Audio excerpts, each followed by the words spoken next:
नमस्कार दोस्तों, स्वागत है आपका इस YouTube channel Sarvan GS classes में। आज हम लोग चर्चा करेंगे संगम कालीन महाकाव्य के बारे में। पिछले क्लास में हम लोग ये चर्चा किए थे कि संगम काल का मतलब है कि तमिल कवियों के संघ ने मिलकर के जो बहुत सारे पुस्तकों का निर्माण किया है, ठीक है, उसको हम लोग पिछले क्लास में चर्चा किए थे। और उसमें से कई सारे महाकाव्य का भी निर्माण किया गया है, जिसमें पिछले क्लास में हम लोग चर्चा किए थे कि संगम काल में 5 महाकाव्य लिखे गए हैं और वो पांचों महाकाव्य से क्वेश्चन भी पूछा जाता है और इम्पोर्टेंट भी है ये, ठीक है, और जानकारी के लिए भी ये भारत का इतिहास के जानने के में जो है ये महत्वपूर्ण भूमिका निभाती है, ठीक है। तो इन सब के बारे में हम लोग चर्चा करेंगे, यानी हम लोग बेड़ा उठाए हैं कि दक्षिण भारत के राज्यों को भी अच्छी तरीके से पढ़ना है। तो उसमें हम लोग ये चर्चा किए थे कि देखिए, ये जो आपका केरल का इलाका है, ये वाला ये क्षेत्र आपका चेर राज हुआ करता था। ये हो गया आपका चेर राज, ठीक। और ये जो आपका दक्षिण में ये वाला हिस्सा है, ये आपका पांड्य राज हो गया, ये आपका पांड्य। और इसके ऊपर में जो ये हिस्सा हुआ करता था, ये वाला, ये हुआ करता था आपका चोल राज का, चोल। और चोल के ऊपर में इधर आपका पल्लव शासक था न। और ये आपका श्रीलंका है, ये आपका श्रीलंका।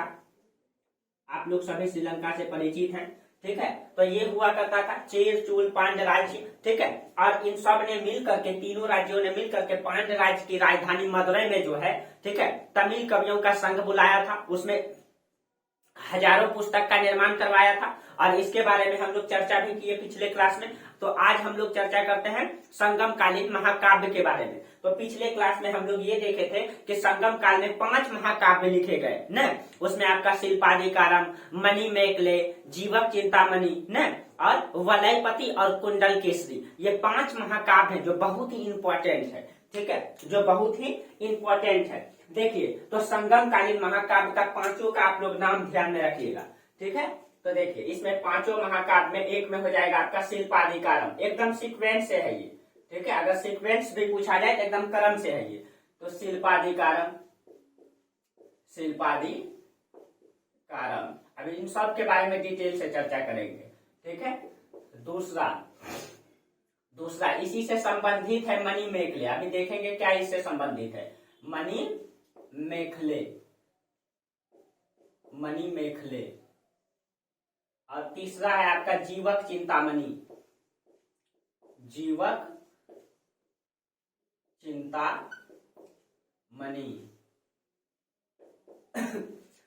चिंतामणि, ठीक है। और 2 है इसमें, और एक है आपका वलयपति, और 5वां है आपका कुंडल केसरी,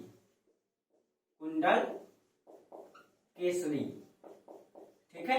ये 5 है। देखिए, इन दोनों के बारे में, ये दोनों अभी वर्तमान में जो है दोस्तों, ये दोनों जो है ये उपलब्ध नहीं है। और इन तीनों के बारे में हम लोग जानेंगे। कल पिछले क्लास में हम लोग चर्चा भी किए थे कि शिल्पाधिकारम को किसने लिखा, तो इलंगो अधिगल ने लिखा। मणि मेखले को शीतले सतनार ने लिखा और जीवक चिंतामणि को तिरुप्त देवर ने लिखा न।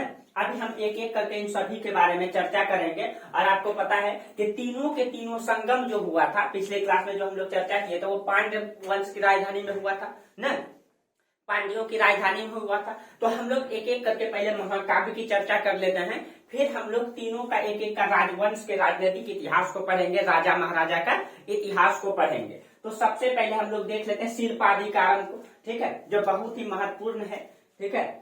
शिल्पाधिकारम, इसका मतलब क्या होता है? शिल्पाधिकारम, देखिए, शिल्पाधिकारम का मतलब होता है दोस्तों नुपुर की कहानी, ठीक है, नुपुर की कहानी। ये नुपुर मतलब होता है पायल, तो इसमें जो है नुपुर की कहानी दी हुई है।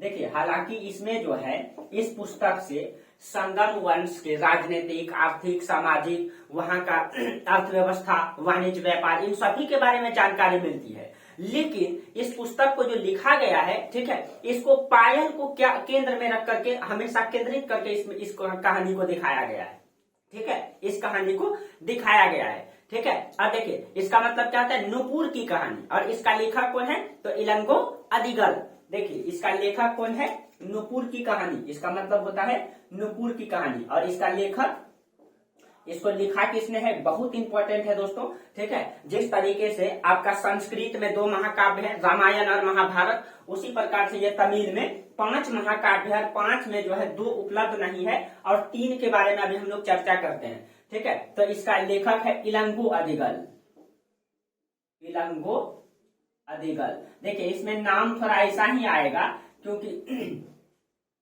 ये तमिल भाषा में है ना, ये तमिल भाषा में है, इसीलिए इसका नाम ऐसा ही आएगा, ठीक है। और जो इलंगो अदिगल के बारे में कहा जाता है कि ये चेर वंश के राजा सेन गुट्टवन का भाई था, ठीक है। ये जो आपका चेर वंश है, चेर वंश में जब आप राजनीतिक इतिहास पढ़ेंगे तब बताएंगे, ये चेर वंश के राजा, ये चेर वंश के राजा हुआ करता था सेन गुट्टवन, सेन गुट्टवन, इसी का भाई था ये सेन गुट्टवन का भाई था। कौन, इलंगो अदिगल, और इसी ने इस पुस्तक को लिखा है, ठीक है, इलंगो अदिगल। और कहा जाता है कि इस महाकाव्य को, शिल्पाधिकारम को, ठीक है, एक प्रोफेसर है, प्रोफेसर मेहंडले ने जो है तमिल साहित्य का रत्न कहा है इस पुस्तक को, ठीक है।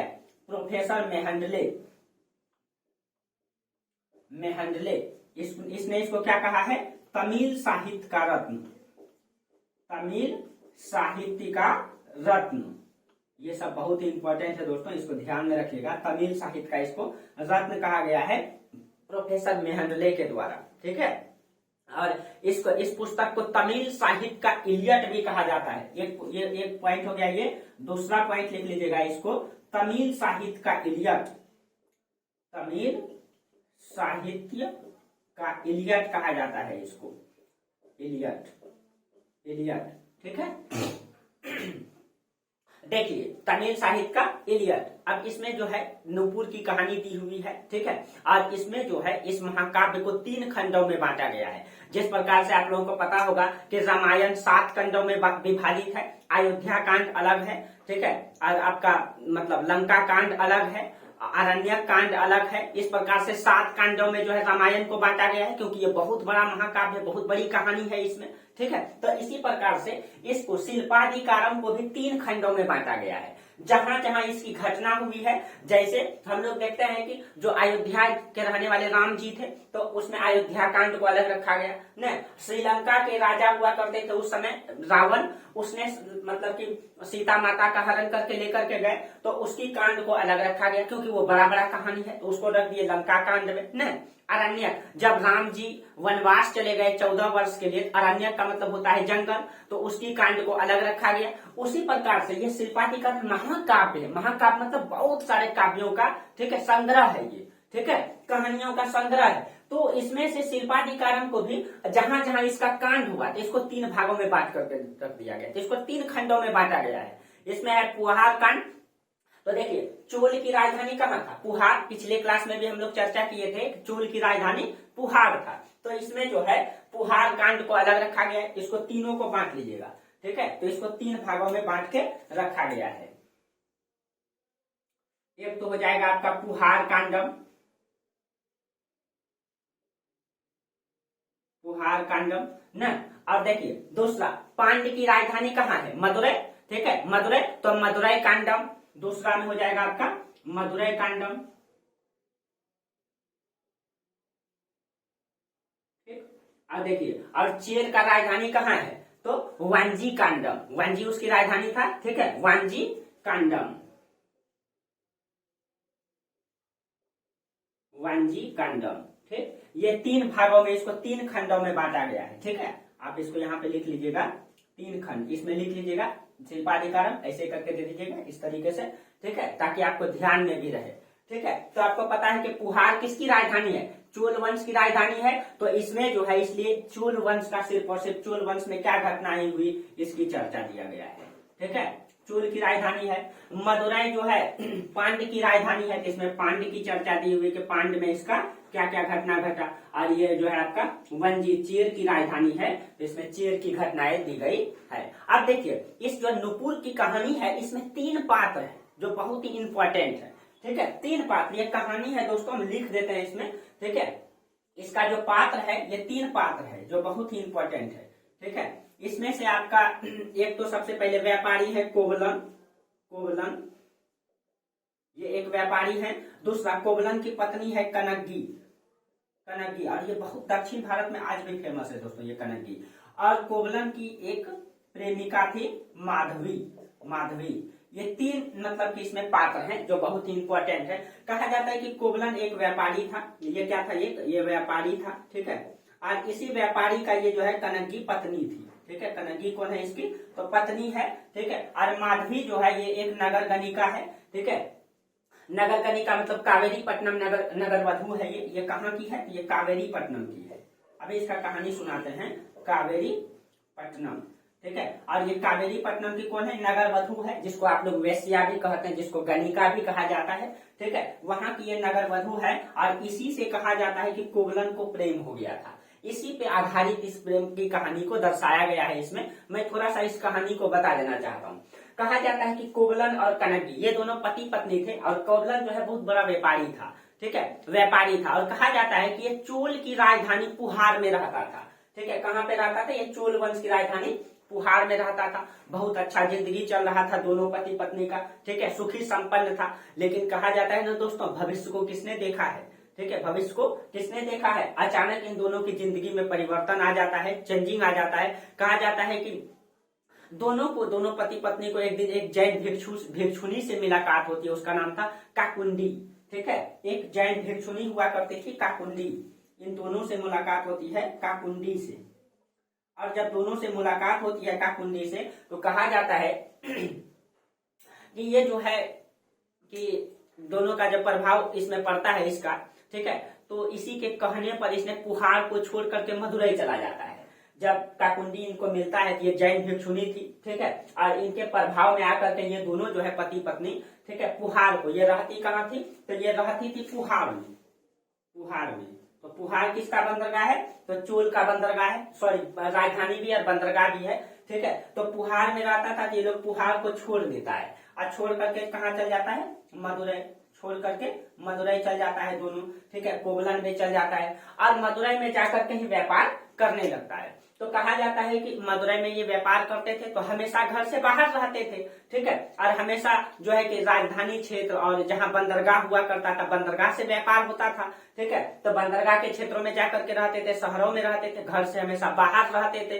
तो उसी क्रम में जब ये पुहार जाता है कोवलन, ठीक है, तो ये एक राज्य से दूसरे राज्य व्यापार करने के लिए भी जाया करते थे। तो उसी में कहा जाता है कि जब एक बार वो कावेरी पट्टनम गए थे, कावेरी पट्टनम में राजधानी नगर हुआ करता था, मतलब सॉरी बंदरगाह नगर हुआ करता था, ठीक है। तो कहा जाता है कि जब एक बार वो कावेरी पट्टनम में रुका हुआ था, ठीक है, तो वहीं पे इनकी मुलाकात माधवी से होती है। माधवी बेहद ही सुंदर गणिका हुआ करती थी उस समय, इस नगर की नगर वधु हुआ करती थी, ठीक है। तो इसी से इनका प्रेम हो जाता है, ठीक है। कोवलन को इनसे प्रेम हो जाता है और कहा जाता है कि इस प्रेम के कारण से इसमें ये शिल्पाधिकारण पुस्तक में ये सारी चीजों को लिखा गया है कि इस प्रेम के कारण से, ठीक है, कोवलन जो है प्रेम में इतना डूब जाता है कि इसका सारा व्यापार नष्ट हो जाता है।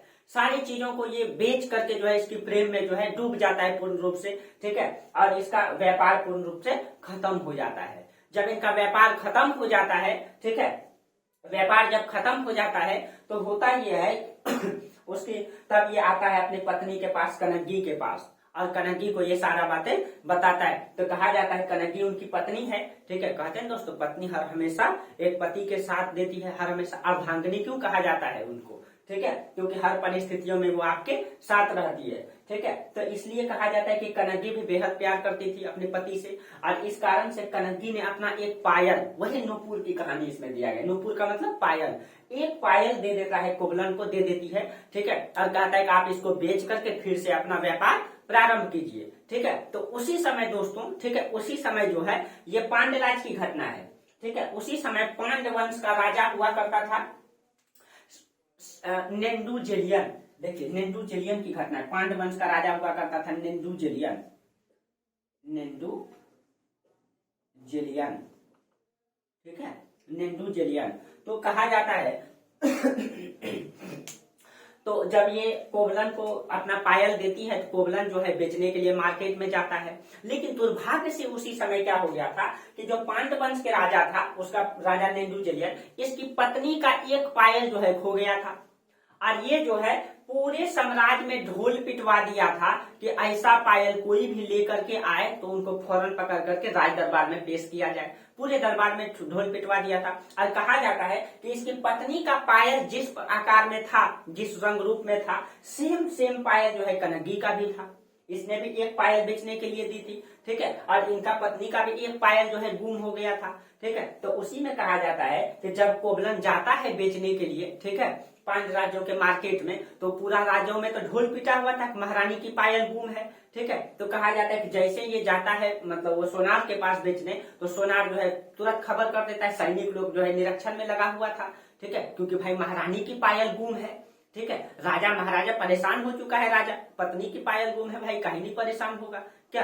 पत्नी बोलेगी भाई आप कैसे राजा हैं, एगो मेरा पायल नहीं ढूंढ के दे पा रहे हैं क्या? तो आप बाकी आप समझ ही रहे हैं, ठीक है।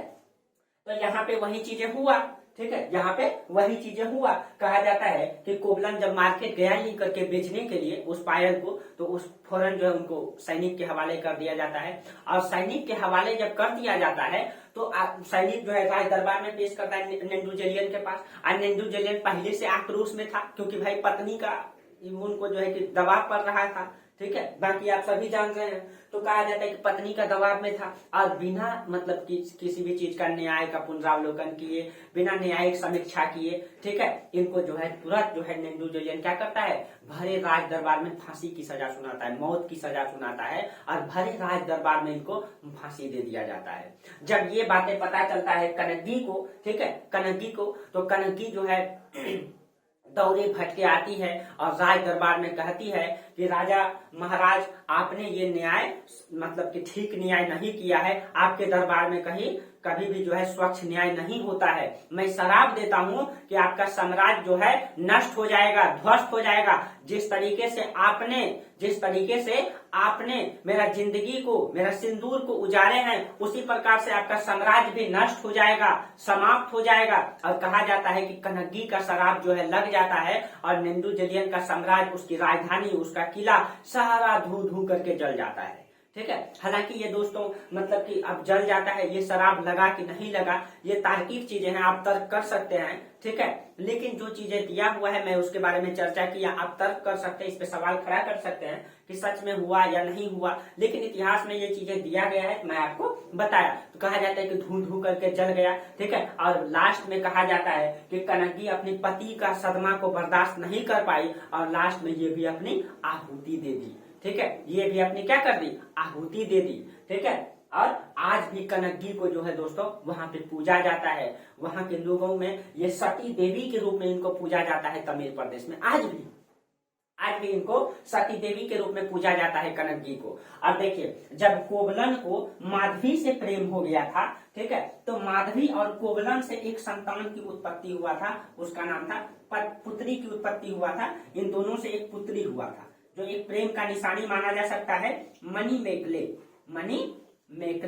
और इसी मणि मेकले में जो है, यही मणि मेकले में मतलब कि एक महाकाव्य लिखा गया इसी के जीवन के आधार पे, ठीक है। तो देखिए दोनों एक दूसरे से जुड़ा हुआ है, मणि मेकले।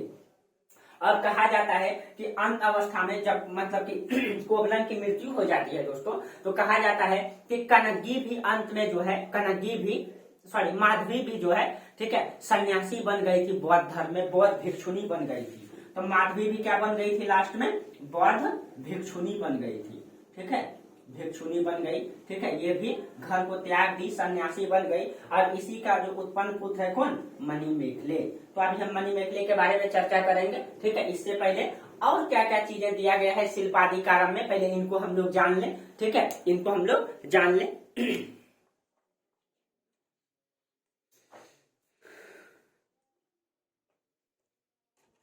देखिए शिल्पाधिकारम ग्रंथ में दोस्तों इसके अलावा और क्या क्या जानकारी मिलता है, ठीक है। आप लोगों को ये चीजें समझ में आया होगा, ठीक है। जहां समझ में नहीं आए आप कमेंट कर सकते हैं, ठीक है। जहां भी दिक्कत हो आप कमेंट कीजिए और इसका नोट्स बनाइए दोस्तों, बहुत ही बेहतर होगा। आप लोगों को एक एक इतिहास पढ़ा रहे हैं, क्रम वाइज क्रम, ठीक है।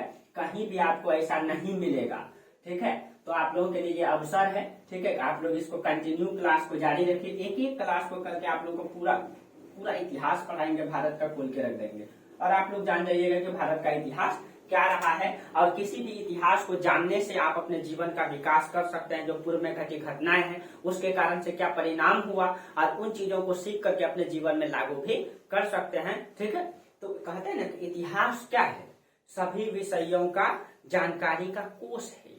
ठीक है, जो आपको क्या करता है, आने वाले भविष्य के लिए एक दवाखाना का काम करता है। कई सारे इतिहासकार ने कहा भी है, और मैंने शुरुआती चरण में जब इंट्रोडक्शन क्लास दिया हूं तो मैं बताया हूं कि इतिहास क्यों पढ़ना चाहिए, क्यों इतिहास पढ़ना जरूरी है। ठीक है, चलिए हाँ, अब देखिए और शिल्पाधिकारम में क्या क्या चर्चा दी गई। अब इसमें कहा जाता है कि शिल्पाधिकारम में, ठीक है, राजवंश की आर्थिक संपन्नता को दिखाया गया है कि किस प्रकार से तमिल प्रदेश संपन्न है। ठीक है, कहा जाता है इसमें 32 प्रकार के सूती वस्त्रों का उल्लेख है। तो ध्यान में रखिएगा, इसमें जो है आर्थिक संपन्नता की जानकारी दी गई है। ठीक है, कि किस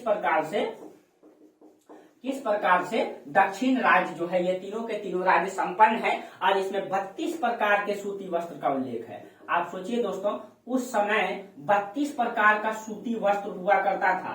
ठीक है, और आप लोगों को बताए भी थे हम एक क्लास में कि जब अल-मसूदी आया था तो अल-मसूदी बोला था कि यहाँ का जो रेशमी वस्त्र है वो इतना सॉफ्ट है कि एक अंगूठी के रिंग से एक थन कपड़ा को निकाला जा सकता है। इसका मतलब वो बेहद तारीफ करते हैं, जबकि वो विदेशी हैं।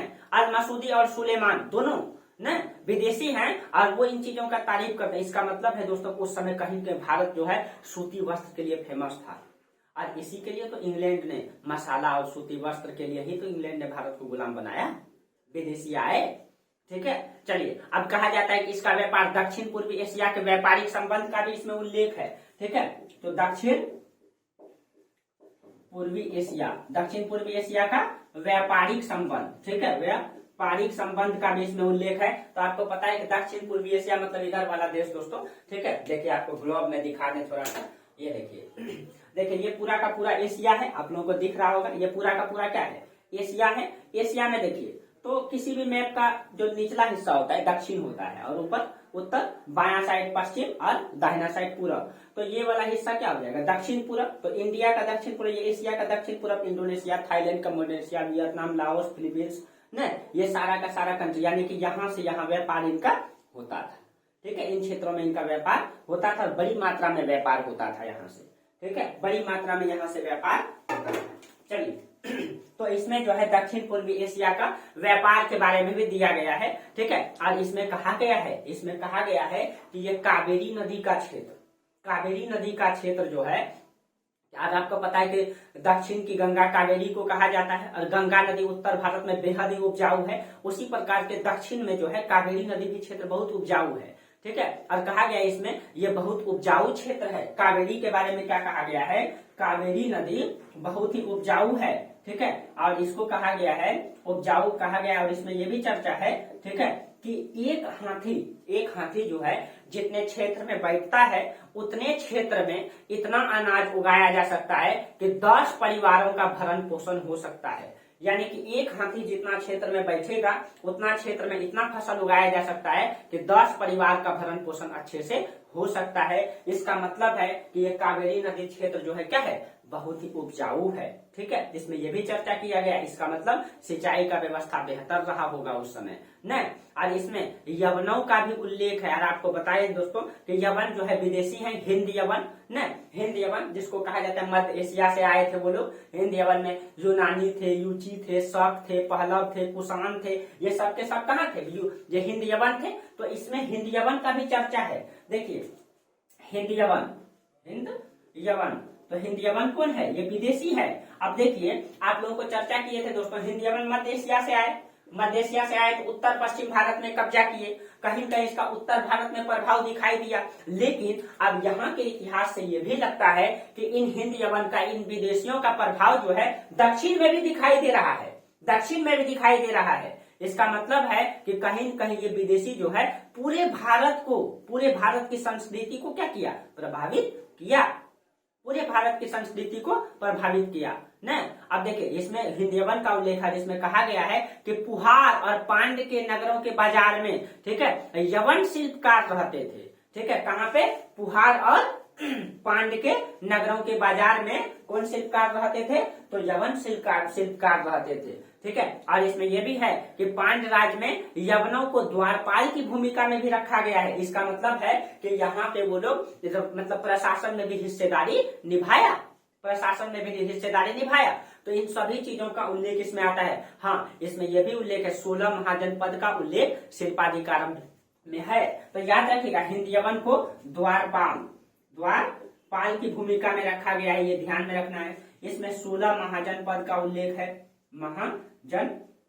महाजनपद का उल्लेख है, ये भी चर्चा में ध्यान में रखिएगा आप लोग। ठीक है, 16 महाजनपद के बारे में आप लोगों को पढ़ा ही चुके हैं। उत्तर भारत का 16 के 16 महाजनपद और एक दक्षिण भारत में भी था न, अस्मक और ये भी अवंती भी था, अवंती 2 भागों में बटा हुआ था।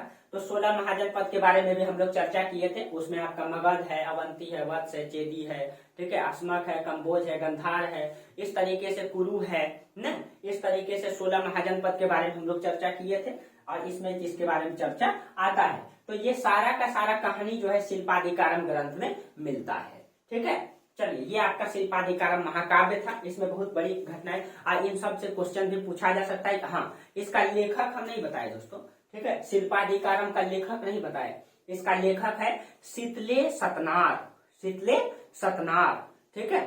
नहीं, शिल्पाधिकारम का नहीं, शिल्पाधिकारम इलंगो अधिगल बता दिए ना, इनका बारे में बता दिए, इलंगो अधिगल। चलिए ये क्लियर हो गया आपका। ठीक है, अब चलिए हम लोग चर्चा करते हैं मणि मेघले के बारे में।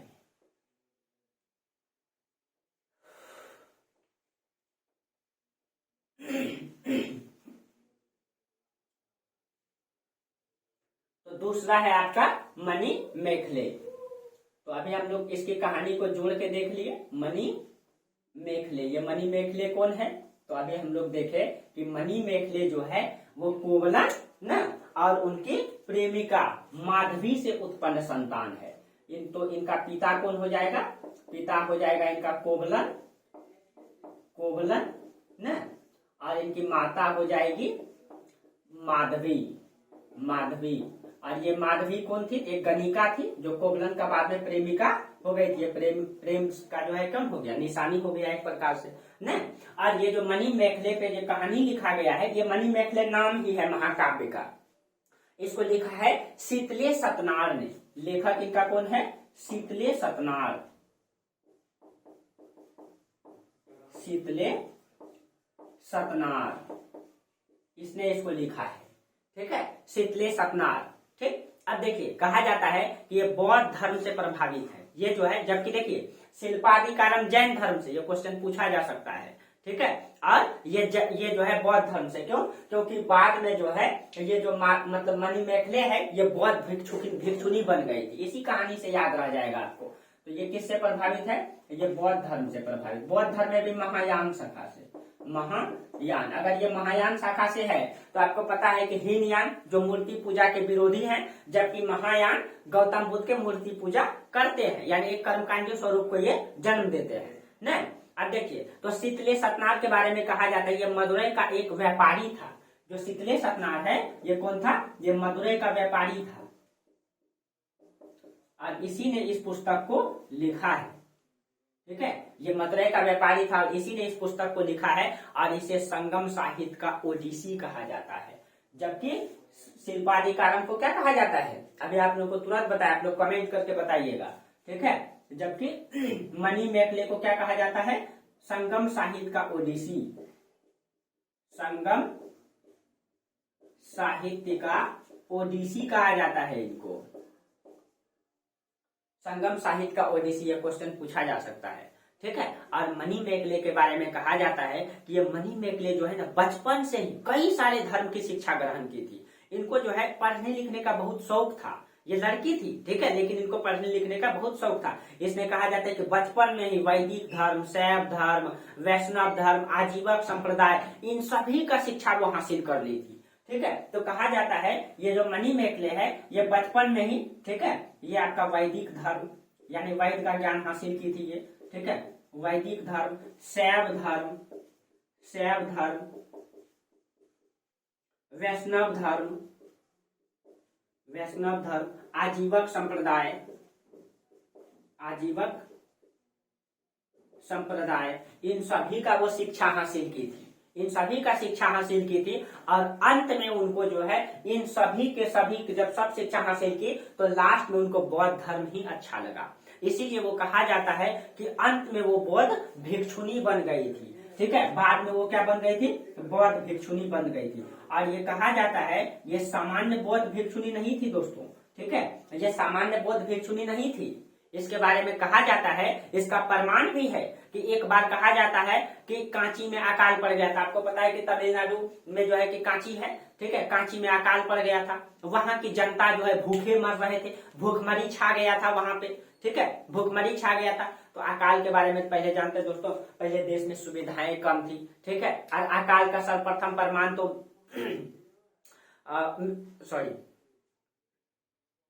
चंद्रगुप्त मौर्य के दरबार में हुआ है न, कि चंद्रगुप्त मौर्य के दरबार में जब 12 साल अकाल पड़ा तो चंद्रगुप्त मौर्य जो है जैन भिक्षु बन के कर्नाटक के श्रवणबेलगोला चल गया और वहीं पे वो मतलब कि संथरा या संलेखना निधि से अपना प्राण को त्यागे। तब जाकर के 12 वर्ष तक मगध साम्राज्य में जो है अकाल खत्म हुआ। ये तो यहाँ भी अकाल पड़ गया। अकाल का मतलब अभी हाल फिलहाल में पिछले साल इस बार हम लोगों को देखने के लिए मिला कि बिहार में भी बारिश नहीं हुआ, तो दक्षिणी बिहार में धान नहीं हो पाया। सोचिए दोस्तों, इतना टेक्नोलॉजी के बावजूद धान नहीं हो पाया।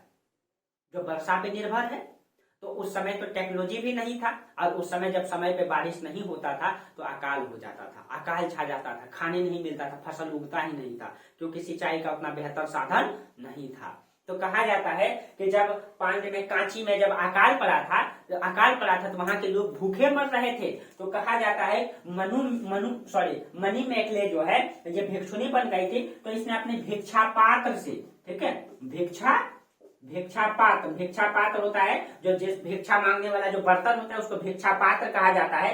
एक भिक्षा पात्र से पूरे के पूरे कांची को लोगों को भोजन खिला दिया था। कहीं कहीं अलंकारिक दिखाई देता है दोस्तों, ये अलंकारिक है। ठीक है, कि एक भिक्षा पात्र से सबको भोजन कैसे खिला सकता है, मतलब उसी से चलते रहा, वो जादुई चीजें दिखा रहा है। हालांकि कुछ चीजें हैं दोस्तों, ठीक है, ये अब हम इसमें तर्क वितर्क नहीं कर सकते हैं क्योंकि ये महाकाव्य है, ये धार्मिक पुस्तक है। ठीक है, तो इसमें तर्क वितर्क नहीं हो सकता। ईश्वर न, जो भाई ईश्वर पे विश्वास करते हैं, ठीक है, नहीं करते हैं तो कहते हैं ना, विश्वास और आस्था दो चीजें होती है न। विश्वास बार बार दिलाना पड़ता है दोस्तों, लेकिन आस्था निष्कंप होती है। आस्था क्या होती है? निष्कंप होती है। मैं एक उदाहरण देके बताता हूं। ठीक है, विश्वास का मतलब ये हो गया कि एक बार हम देख लिए कि पत्थर में घास उगा और हम किसी को दिखा दिए, तो एक बार विश्वास उनको हो गया, हाँ पत्थर में घास है। लेकिन वही लड़का जब जाकर के देखेगा कि दूसरे स्थान में पत्थर में घास नहीं है, तो विश्वास क्या हो जाता है? टूट जाता है। नहीं भाई, यहाँ पत्थर में घास नहीं है, वहां विश्वास टूट जाएगा ना। लेकिन आस्था क्या होता है? निष्कंप होता है। उदाहरण में ले लीजिए कि एक माँ का एक बेटा कुहरा रहा है, मृत्यु होने वाली है, उनकी मृत्यु होने वाली है, और वो देवी माँ से आराधना करती है, प्रार्थना करती है कि मेरा बेटा अगर ठीक हो जाए तो हम 1 क्विंटल लड्डू चढ़ाएंगे। लेकिन उनका बेटा की अगर मृत्यु भी हो जाती है तो क्या वहां आस्था टूटता है? क्या वहां देवी माता का पूजा करना बंद हो जाता है? नहीं होता है। वो क्या कहती है? ये हमारे कर्मों का प्रतिफल है, कर्मों का प्रतिफल है। यानी आस्था जो है वो निष्कंप है ईश्वर के प्रति, वो टूटा नहीं जा सकता है। जबकि विश्वास क्या होता है? टूट जाता है। आप ही लोग पढ़ाई करते हैं, नौकरी के लिए फॉर्म भरते हैं और पूजा पाठ करते हैं कि भगवान हो जाए तो लड्डू चढ़ाएंगे, और जब मान लीजिए दौड़ में गए, दौड़ निकल जाएगा भगवान तो लड्डू चढ़ाएंगे, और दौड़ नहीं निकल पाता है, क्या लड्डू चढ़ाने छोड़ देते हैं? नहीं छोड़ते हैं। क्या कहते हैं? मैंने दौड़ ही ठीक से नहीं किया। तो वहां आपका आस्था है जो निष्कंप है, वो कभी टूटेगा नहीं, लेकिन विश्वास टूट जाता है। ठीक है, तो यही चीजें हैं दोस्तों। जो ईश्वर में विश्वास करते हैं वो विश्वास करके चलिए, जो नहीं करते हैं वो तर्क करिए। ठीक है, तो यहाँ पे ये चीजें आता है। ठीक है, तो कहा जाता है कि इसने मतलब कि ये चलिए, हाँ, इसके बाद जो है इसमें कहा जाता है मनी मेखले में, मतलब इसमें जैन धर्म का विरोध भी किया गया है। ठीक है, क्योंकि इस पुस्तक में जो है शुरुआती में जैन भिक्षु के मदिरापान का मजाक उड़ाया गया है। तो याद रखिएगा, इसमें ये बौद्ध धर्म से प्रभावित है और जैन धर्म का इसमें मजाक उड़ाया गया है। ठीक है, जैन धर्म का इसमें मजाक उड़ाया गया है। ठीक है, और इसमें कहा गया है ये पुस्तक जो है 30 सर्ग यानी अध्याय में विभाजित है। ये कितने सर्ग में है? 30 सर्ग में ये पुस्तक या अध्याय, सर्ग का मतलब हो गया अध्याय में ये विभाजित है, 30 सर्ग या अध्याय में विभाजित है। ठीक है। और मणिमेखले को मतलब कि देवी का स्थान दिया गया है दोस्तों। मणिमेखले को आज भी मणिमेखलों की पूजा होती है वहां। इसको तटीय लोग जो है, जो समुद्र में जो है कि मछली मारने के लिए जाते हैं। आपको पता है कि समुद्र में मछली मारने के लिए लोग लंबे समय तक के लिए 2-2 दिन, 3-3 दिन, 10-10 दिन के लिए, महीनों के लिए चल जाते हैं और फिर वापस आते हैं। तो वो लोग जब समुद्र में लंबी यात्रा करने जाते हैं तो तटीय देवी के रूप में, जीवन रक्षा की देवी के रूप में वो लोग, तटीय लोग इनका पूजा करते हैं। जो समुद्र किनारे लोग रहते हैं यहाँ पे तमिल प्रदेश में, वहां के लोग जो है मतलब की जीवन रक्षा की देवी के रूप में इनका पूजा करते हैं। ठीक है। देवी के रूप में मणिमेखले का पूजा करते हैं। आज भी इनका पूजा होता है वहां पे। ठीक है। तो ये सारा इन लोगों की उपलब्धि है। ठीक है, मणिमेखले की। ठीक है, देखिए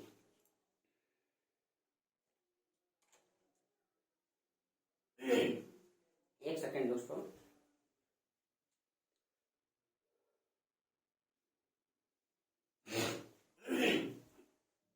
चलिए, अब है आपका जीवक चिंतामणि। इसके बारे में हम लोग देख लें। देखिए, इन सभी के बारे में बहुत ज्यादा जानकारी तो है नहीं दोस्तों। ठीक है, ये सब प्राचीन इतिहास है और इन लोगों का जो है कि बहुत अधिक प्रमाण मिलता नहीं है। ठीक है, जितना मिलता है मैं आप लोगों के सामने प्रस्तुत करता हूँ। ठीक है, देखिए जीवक चिंतामणि, इसको हम लोग देख लेते हैं। इसके बारे में बहुत अधिक जानकारी नहीं है दोस्तों। ठीक है, ये इतना ध्यान में रखिएगा कि ये जो पुस्तक है ना, जीवक चिंतामणि, ये जैन धर्म से प्रभावित है। ये किससे प्रभावित है? ये जैन धर्म से प्रभावित है। इसका लेखक कौन है?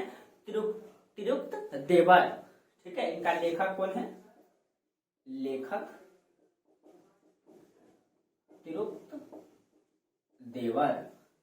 ठीक है, तिरुक्त देवर। और ये चेर राजा, मतलब चेर राज के युवराज का राजा था। तिरुक्त देवर कौन था? ये चेर वंश का राजा था। चेर वंश का ये कौन था? राजा था ये। ठीक है, इनके बारे में और आप लोगों को कुछ डाटा दे देते हैं दोस्तों। ठीक है, जो कुछ ऑथेंटिक चीजें हैं जिससे क्वेश्चन भी पूछा जाता है, ठीक है, वो हम आप लोगों को दे देते हैं। इस समय जो और कई सारे पुस्तक का नाम आता है उन सभी को आप लोग लिख लीजिए। जैसे कि तोलकाप्पियार। ठीक है, ये अगस्त ऋषि का शिष्य माना जाता है। जो पिछले क्लास में हम लोग चर्चा किए थे, तोलकाप्पियार अगस्त ऋषि के बारे में बोले थे। प्रथम संगम के और द्वितीय संगम के अध्यक्ष कौन थे? अगस्त ऋषि थे। ठीक है, तो देखिए एक है आपका नाम आता है तोलकाप्पियार। और ये कौन है? ये अगस्त ऋषि के, अगस्त्य ऋषि, अगस्त ऋषि के ये कौन है? ये शिष्य है। अगस्त ऋषि के ये शिष्य है। ठीक है, तो इनके बारे में आता है कि इसने जो है तोलकाप्पियम नामक साहित्य लिखा था। कौन सा साहित्य? तोलकाप्पियम। ये सब पूछ सकता है। तोलकाप्पियम।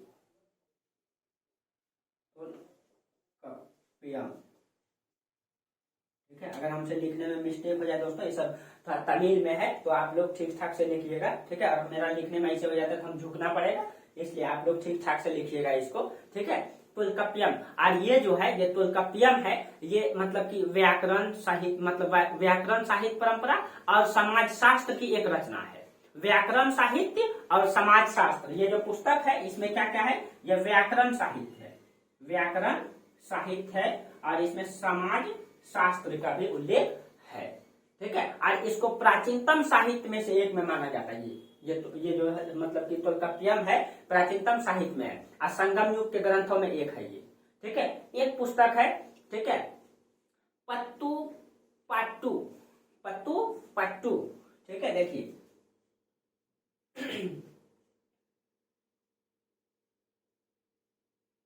पत्तू पाट्टू। ठीक है, ये और इसमें जो है 10 लंबी कविताएं दी गई है संगम काल के। ठीक है, मतलब ये इसमें 10 लंबी कविताएं दी गई है। ठीक है, ये पुस्तक आप लोगों को ध्यान में रखना है। ठीक है, बाकी संगम काल के साहित्य में शिल्पादिकरम, मणिमेखले की चर्चा कर ही दिए। ठीक है, कर ही दिए। चलिए, हाँ, अब थोड़ा सा इसमें ये भी डिबेट चलता है कि संगम मतलब कि जो संगम साहित्य की रचना हुआ है उसका रचना काल के बारे में, जो संगम साहित्य के बारे में पिछले क्लास में हम लोग चर्चा किए थे, उसके काल के बारे में बहुत सारे इतिहासकार में डिबेट है, तो उसको भी आप लोग लिख लीजिए।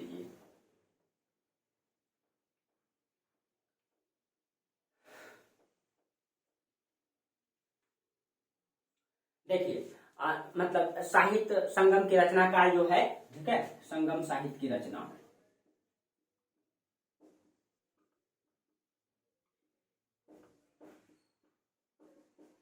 इसके कालक्रम को लेकर के बहुत सारे इतिहास काल में डिबेट है। जैसे इसमें नीलकंठ शास्त्री जो कहते हैं, इसके मतलब काल को कहते हैं, इस जो ये पुस्तक लिखी गई है कब से कब, तो 100 ईस्वी से 300 ईस्वी के मध्य बताते हैं नीलकंठ शास्त्री। नीलकंठ शास्त्री ये कहते हैं कि जो संगम साहित्य की रचना हुई है ये 100 ईस्वी से लेकर के 300 ईस्वी के मध्य में हुई है इसकी रचना, ठीक है। जबकि श्रीनिवास, ठीक है, अयंगर के अनुसार, श्रीनिवास अयंगर,